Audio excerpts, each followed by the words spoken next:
Hi everyone, I'm talking to you today from my garden here on Dartmoor to share about tending the wild and our relationship with the land around us and the life around us, and how we can support the rest of life to thrive. So tending the wild as a phrase, it was the name of a book by a woman called Kat Anderson, who was an ethnobotanist in America, who kind of studied how it was that the indigenous tribes on first contact with the Europeans, how they were actually managing the landscape that, to a lot of Europeans looked like pristine wilderness, but actually it was very much a tended landscape that the indigenous people were in relationship with. They were harvesting things, encouraging things to grow, weeding things, just on a very different scale, and with a huge amount of biodiversity and bioabundance. The fish in the rivers and the plant species were so different from the deforested lands of Europe, places like Ireland, where all the forest has been removed pretty much. It was so different from there that people didn't understand that it was actually a managed landscape, that it was a tended wilderness. And the exploration is how are we in relationship with the rest of life around us? How can we support life to thrive in the land around us? And for me, I have rewilding projects that I'm involved in, but I wanted to do this video from my garden because actually I tend the wild in my garden, in my little 100 square meter, no, I don't know, it's 200 or 300 square meters garden, and I tend the wild here whilst I grow food. So it isn't about wild here, human involvement there. It's about bringing things together. In permaculture, we have these idea of zones. So zone 1 is like right outside your back door, where the things you use a lot are. Zone 2 is a bit further away, zone 3, zone 4, and then zone 5 is the wild, which you don't manage, but you go and do sit spots in. And for me, as a rewilder, that doesn't really make sense, at least not in Britain, because there aren't the animals to tend the landscape to bring in the most biodiverse landscapes anyway. We've killed off the lynx, the beaver, the tarpan horses, and the auroch cattle. So we need to manage landscapes for increasing biodiversity and biomass and bioabundance here in this country. And we can also bring wildlife in each of the zones, right from our doorstep. Feeding birds, for example, leaving little patches for moss to grow on the roof. That can all be ways of bringing that biodiversity and wildlife in. So I've been watching the cabbage white butterfly caterpillars making they're putting little yellow balls on the side of my mobile home at the moment. I guess it's some part of their larval getting ready to pupate process. And while I hate the fact that they do eat my kale, I also find it beautiful that they're there. I'll show you. They're there making these little dens on the side of the mobile home. And I wish them well. And they'll be back next year to eat our kale again, I'm sure. Here they are.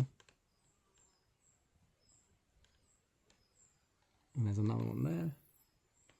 Busy little things. So in my garden, I cut down a few walnut trees when I moved in here. You can see this, the stump of one of the walnut trees here, which is trying to resprout to let more light and be able to grow more food in here.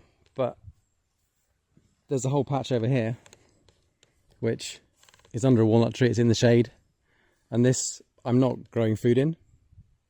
There's a little Caucasian spinach not doing very well in the shade at the back there. And hopefully you can also see that most of the garden is fairly wild. I hardly ever cut the grass. There's lots of seeds. And I remember a few years ago, there's loads of grasshoppers in the garden here. I remember a few years ago watching a grasshopper really carefully lay their eggs inside the stem of a dead nettle. And I realised in a very visceral way at that point, if I cut down that dead nettle and like put it in the compost or burn it, that grasshopper is not going to have its next generation. If I leave that stem of vegetation standing there, then there'll be grasshoppers here next year.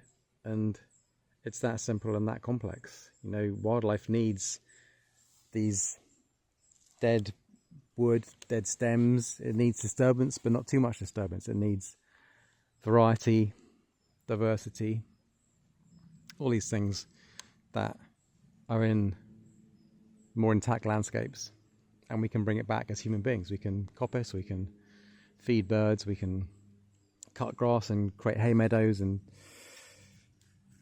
let grass and its plants grow long as well before cutting it in the hay meadow. It's important to cut like once or twice a year at the end of summer rather than again and again like we do with our lawns. So there's many different ways that we can tend the wild, which for me means tending life. You know, the wild can feel like it's like something separate from humans and it's over there, but actually for me it's about tending wildlife. It's about tending the other than humans. So creating space with dead wood, with piles of litter, with allowing space for hedgehogs to get under our hedges and through our fences, and being careful not to run them over. All these things help in our human managed landscapes. And how do we manage them for the benefit of wildlife? To bring back natural processes, to slow water down, to increase messiness. And the invitation is for you to notice for the land that you are involved in relationship with. It doesn't mean you need to own it, but land that you spend time in. Maybe you walk somewhere again and again, and how can you tend that place for the benefit of wildlife, which includes you? So how do you encourage the things that are good for you as well in that landscape? So tending the wild in the landscape. Love to hear your stories of how you tend your garden, or the woods you walk in, or the path you walk along, or the communal garden in your housing project. Whatever you do, whatever land you're in relationship with, how do you experience the wild there, and how do you encourage the wild there and make space for it to thrive for future generations of all beings? How can we support life to